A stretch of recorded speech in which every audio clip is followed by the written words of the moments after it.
نحمده ونصلي على رسوله الكريم اما بعد۔ ترجمے والے قرآن پاک کا صفحہ نمبر 929، 25واں پارہ، سورہ دخان، تیسرا رکوع،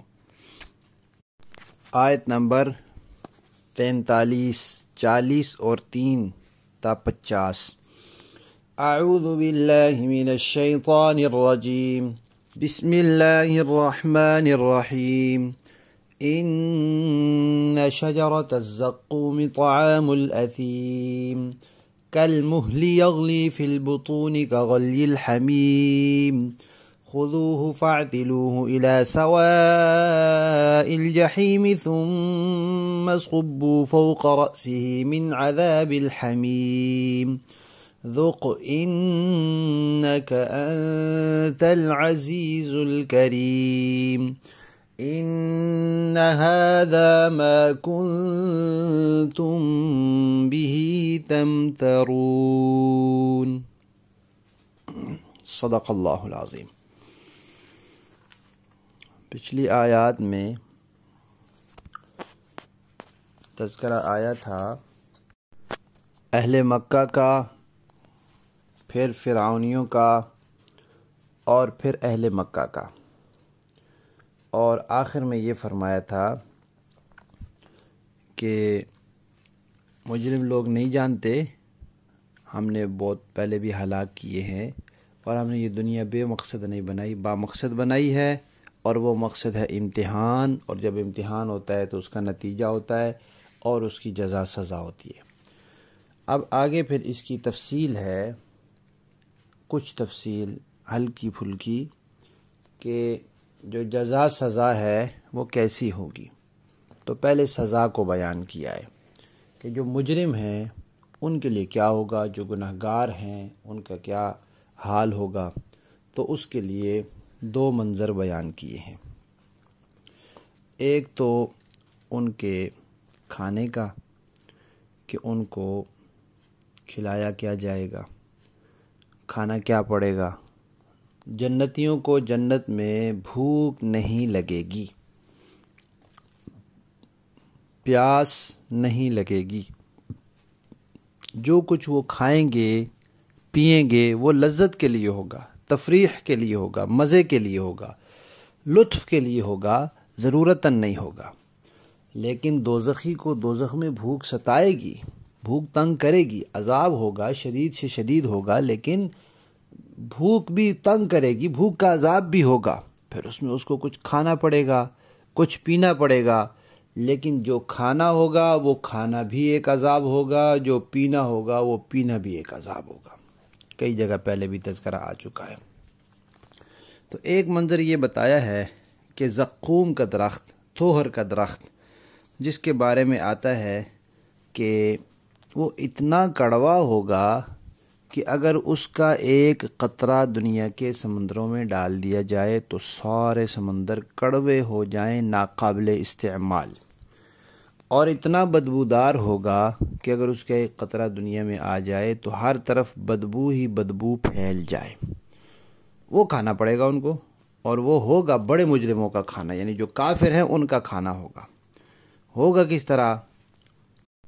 فرمایا کہ جیسے کوئی پگھلی ہوئی دھات ہوتی ہے، پگھلا ہوا تانبا کر لیں یا تیل کی تلچھٹ کر لیں، پانی گرم ہوتا ہے وہ بھی گرم ہوتا ہے، لیکن اگر تانبا گرم ہو تو اس کی گرمائش کتنی شدید ہوتی ہے، کیونکہ لوہا تانبا جو پگھلتا ہے وہ ہلکی پھلکی آگ پہ نہیں پگھلتا، بہت تیز حرارت والی آگ ہوتی ہے، ایک خاص مقدار کی، وہ اس پہ پگھلتا ہے۔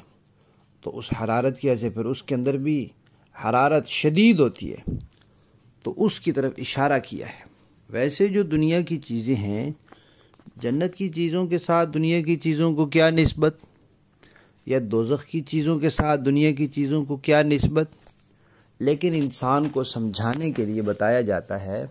جیسے اب کہا جنت میں انار ہوں گے، اب دنیا کے انار کی جنت کے انار کے ساتھ کوئی نسبت نہیں، لیکن کیونکہ انار دنیا میں انسان کی پسندیدہ چیز ہے تو کہا وہاں بھی انار ہوں گے، تو نام ایک جیسا ہے، ورنہ جنت کے انار کا رنگ، خوشبو، ذائقہ، شکل، صورت، وہ سب تو دنیا کے انار سے کہیں زیادہ ہوگی۔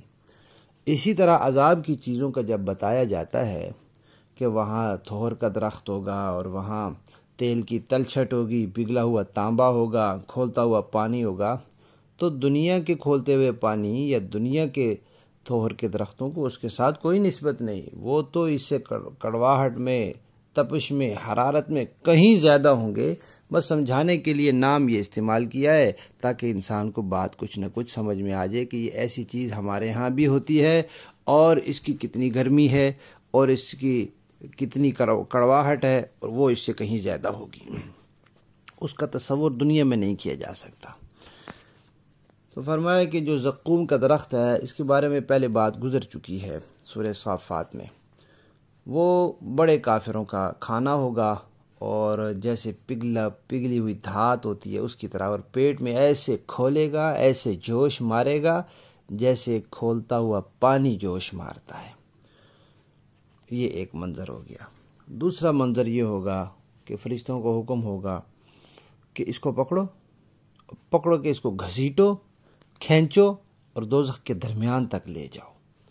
اس کے بعد اس کے سر پر کھولتا ہوا گرم پانی ڈالو، اور وہ پانی اس کے سارے چمڑے کو جلا دے گا، فوراً ہی نیا چمڑا بن جائے گا۔ پھر پانی ڈالے گا، پھر وہ پگھلے گا، پھر نیا چمڑا بن جائے گا، اور وہ اس کی دماغ میں اترے گا اور اندر آنتوں تک پہنچ جائے گا اور ان کو کاٹتا ہوا باہر آ جائے گا۔ اور پھر اس کو کہا جائے گا جناب آپ تو دنیا میں بڑی عزت والے تھے، یہ اب آپ کی عزت ہو رہی ہے، آپ تو بڑے اکرام والے تھے، یہ اب آپ کا اکرام ہو رہا ہے۔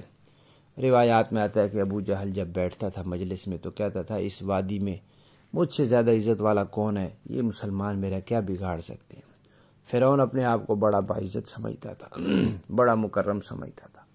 تو دنیا میں جو بڑے بڑے متکبر کافر آئے ہیں، تکبر والے، سرکشی والے، ان کو کہا جائے گا کہ تم بڑے عزت والے تھے، یہ اب تمہاری عزت ہو رہی ہے۔ گویا کہ کہاں گئی تمہاری سرداری، اب کہاں گئی تمہاری وہ عزتیں، اور جو تمہاری باتیں تھی وہ کہاں گئی۔ پھر ان سے یہ بھی کہا جائے گا کہ دنیا میں جو تم نبیوں کی بات نہیں مانتے تھے، قرآن نہیں مانتے تھے، آخرت پر یقین نہیں رکھتے تھے کہ بس یہی زندگی ہے، یہ ختم ہو جائے گی تو اس کے بعد کوئی زندگی نہیں ہے، ان ہی الا موتتنا الاولی، یہی ہے ہماری آخری موت ہوگی جب ہم مر جائیں گے۔ ابھی پچھلے رکوع میں آیا ہے اس کے بعد کوئی نہیں ہم نے زندہ ہونا۔ تو اللہ تعالیٰ فرمائیں گے کہ تمہیں ہر طریقے سے سمجھایا، دلائل دیے، نشانیاں بتائی، لیکن تم نے نہیں مانا اور تم اس میں شک میں پڑے رہے۔ یہی ہے وہ چیز جس کے بارے میں تم شک میں پڑے رہتے تھے، اب تو یقین آ گیا نا، اب بھگتو اس کو۔ تو اس وقت جا کر یقین کرنے کا کیا فائدہ جب پانی سر سے گزر جائے۔ یہ دنیا ہے، اس دنیا میں انسان کو یہ یقین رکھنا چاہیے کہ ایک نہ ایک دن ہر چیز کا اللہ کے سامنے حساب دینا ہے، ہر چیز کا حساب دینا ہے۔ سب سے بڑا حساب تو عقیدے کا ہے، سب سے بڑا۔ اس کائنات میں عقیدے سے زیادہ اہم چیز کوئی نہیں ہے۔ سب سے بڑا حساب عقیدے کا ہے، اور سب سے بڑا مجرم عقیدے کا مجرم ہوگا۔ پھر اعمال کا حساب ہے، اخلاق کا حساب ہے۔ تو حساب تو انسان نے دینا ہے۔ تو یہی انسان سنبھل جائے، سدھر جائے، فکر میں لگ جائے، سنوار لے اپنے آپ کو، تو اس کا فائدہ ہے۔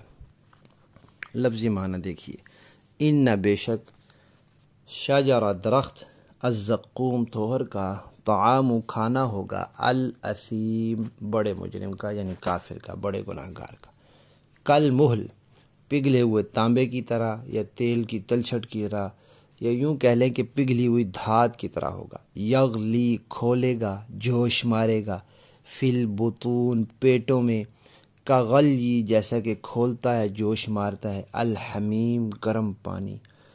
خذوہ فرشتوں کو حکم ہوگا پکڑو اسے، فاعتلوہ زور سے گھسیٹو اس کو، الی سواء الجحیم دوزخ کے بیچوں بیچ درمیان تک، ثم پھر صبو ڈالو، فوقا اوپر، رأسہ اس کے سر کے، من عذاب الحمیم کھولتے ہوئے پانی کا عذاب، ذق اسے کہا جائے گا چکھ، انکا بے شک تو، انتا اور تو العزیز بڑا زوراور تھا، بڑا معزز تھا، الکریم بڑی عزت والا تھا، اب یہ تیری عزت ہو رہی ہے۔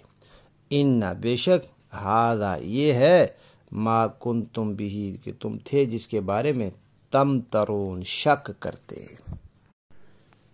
با محاورہ دیکھیں جی، ان شجرۃ الزقوم طعام الاثیم، یقین جانو کہ زقوم کا درخت گنہگار کا کھانا ہوگا، کالمہل یغلی فی البطون کغلی الحمیم، تیل کی تلچھٹ جیسا وہ لوگوں کے پیٹ میں اس طرح جوش مارے گا جیسے کھولتا ہوا پانی۔ خذوہ فاعتلوہ الی سواء الجحیم، فرشتوں سے کہا جائے گا کہ اس کو پکڑو اور گھسیٹ کر دوزخ کے بیچوں بیچ تک لے جاؤ۔ ثم صبوا فوق رأسه من عذاب الحمیم، پھر اس کے سر کے اوپر کھولتے ہوئے پانی کا عذاب انڈیل دو۔ ذق انک انت العزیز الکریم، کہا جائے گا کہ لے چکھ تو ہی ہے بڑا صاحب اقتدار، بڑا عزت والا۔ ان هذا ما کنتم به تمترون، یہ وہی چیز ہے جس کے بارے میں تم لوگ شک کیا کرتے تھے۔ صدق اللہ العظیم۔